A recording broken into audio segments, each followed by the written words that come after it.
안녕하세요. 배수롱 노무사입니다. 안녕하세요. 최승희 노무사입니다. 노무사님, 오늘은 프리랜서랑 근로자에 대해서 한번 얘기를 해볼까 하는데요. 방송국에서 PD 아니면은 방송 작가분들과 계약을 하면서 프리랜서 계약을 체결하는 경우가 굉장히 많아요. 근데 이런 계약에 대해서 계약 해지를 하는 과정에 있어서 최근에 부당해고에 대한 논란이 많이 되고 있는 게 사실이거든요. 근데 사실 프리랜서 PD를 부당해고한다. 좀 결이 다른 주장 같아요. 네. 우선 이게 논점이 뭐죠? 사실 해고 이거는 근로기준법상 근로자에게만 적용이 되는 거잖아요. 그렇기 때문에 이거에 대한 핵심 쟁점은 이분들이 과연 근로자이냐 아니면 근로자가 아니냐로 정리가 될 것 같습니다. 네, 노무사님, 근데 그 말씀이 지금 프리랜서한테도 근로기준법이 적용이 된다라는 말씀이세요? 사실 프리랜서는 법적인 개념은 아니에요. 근데 이분들은 자신의 사업을 독립적으로 영위하시는 분들이기 때문에 근로기준법상 근로자는 아니죠. 그래서 근로기준법상 뭐 해고라든지 임금이라든지 뭐 이런 것들이 적용이 안 되세요. 다만 이런 것들을 이분들이 진짜 프리랜서일 때 적용이 안 되는 거죠.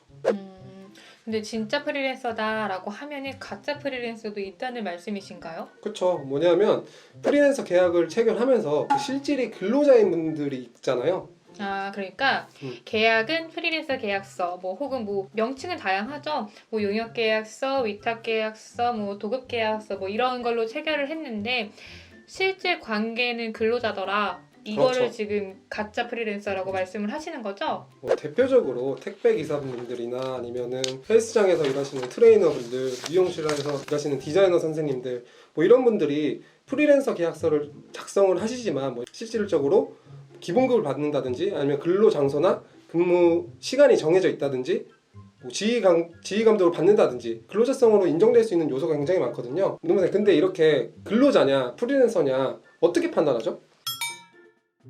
지금 계약의 형식이 관계없다라는 거는 계속 말씀드렸어요. 뭐 계약의 뭐 타이틀은 중요한 게 아니고 가장 핵심은 네. 사용 종속적인 관계가 있느냐. 그런데 이 사용 종속성이라는 게 굉장히 좀 애매모호해요. 그래서 우리 대법원은 판례로 일정한 기준을 마련을 해놓고 있는데 제가 이제 그거를 말씀을 드리려고 해요. 네.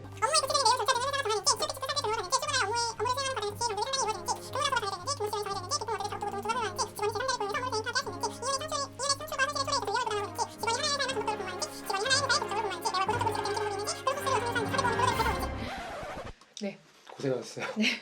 이런 요소를 종합적으로 고려해가지고 이제 근로자인지 아닌지를 판단을 하게 되는데요. 네. 복잡하죠. 제가 좀 네. 정리를 다시 해드리려고 해요. 일단 기본급이 정해져 있고 그리고 업무를 수행하는 과정에서 지휘 감독이 있다라고 하면은 근로자로 보는 경향이 있고요. 아니다라고 하면 프리랜서로 보는 경향이 있고요. 그리고 또 중요한 게 리스크. 네, 사업을 운영을 하는 과정에서는 여러 리스크가 있잖아요. 이런 리스크의 일부를 이제 직원이 부담을 하고 있다라고 하면은 그거는 프리랜서로 보는 경향이 있고 아니다 모든 리스크는 회사가 부담한다라고 하면은 근로자라고 보는 경향이 있어요. 근데 사실 현실에서는 이렇게 근로자성 요소 아니면은 프리랜서 요소 이런 것들이 굉장히 혼재되어 있는 경우가 굉장히 많거든요. 맞아요. 그렇기 때문에 프리랜서 분들이 뭐 기본급을 받는 경우도 있고 아니면은 근로 시간이 정해져 있는 경우도 있고 이렇게 여러 가지 요소가 복합적으로 혼재되어 있는 경우에는 어떻게 판단하죠? 사실 노무사님 말씀하신 것처럼 뭐 프리랜서 성격, 근로자 성격 명확하면 상관이 없는데 대부분의 경우가 혼재되어 있어요. 그렇죠. 근로자성 문제가 어려운 이유가 이 혼재된 상황에서 이 사람이 근로자인지 프리랜서인지 판단하는 건데 우리 법에서는 전체적으로 고려해서 결과적으로 이렇더라, 뭐 근로자더라, 프리랜서더라. 그러니까 세부 사실관계를 하나하나 판단을 해본 다음에 전체적으로 고려해요. 좀 애매한데 뭐 단적인 예로 말씀을 드리면은 판매 위탁 사원의 사건이 있는데 이분이 고정급이 정해져 있기 때문에 근로자다라고 판결을 내린 판례가 있고요. 네. 또 다른 한편에서는 비록 고정급이 정해져 있지만 하면서 프리랜서로 결론을 내린 사례도 있어요. 네, 굉장히 좀 애매하죠. 애매하네요. 네, 그래가지고 우리 노동법이 귀에 걸면 귀걸이, 코에 걸면 코걸이라는 이제 비판을 받고 있는 상황이죠. 사실 근로자성 문제가 실무를 하는 저 입장에서도 굉장히 어려워요. 근데 이렇게 판단하는 것 자체가 회사에서도 굉장히 어려울 것 같거든요. 네. 이분들이 근로자냐 아니면 프리랜서냐 어려울 것 같은데 회사에서는 그러면 굳이 왜 프리랜서를 사용하는 거죠? 프리랜서를 많이 사용하는 업종에서는 프리랜서한테는 이제 퇴직금을 주지 않아도 된다라는 인식이 있어요. 그리고 사대보험 가입하지 않아도 되고 뭐 근로자에 대한 책임을 이제 부담하지 않아도 된다 이런 인식이 있는데 사실 진짜 프리랜서다라고 하면은 그런 인식이 맞아요. 다만 대부분의 경우 프리랜서 계약을 취하면서 실제로 이제 근로자인 경우가 너무 많기 때문에 문제가 발생을 하는 거죠. 그렇죠. 뭐 이런 경우에는 그러면은 이분들이 프리랜서에서 근로자로 인정이 된다. 라고 하면 어떤 리스크가 있는 거죠? 구체적으로?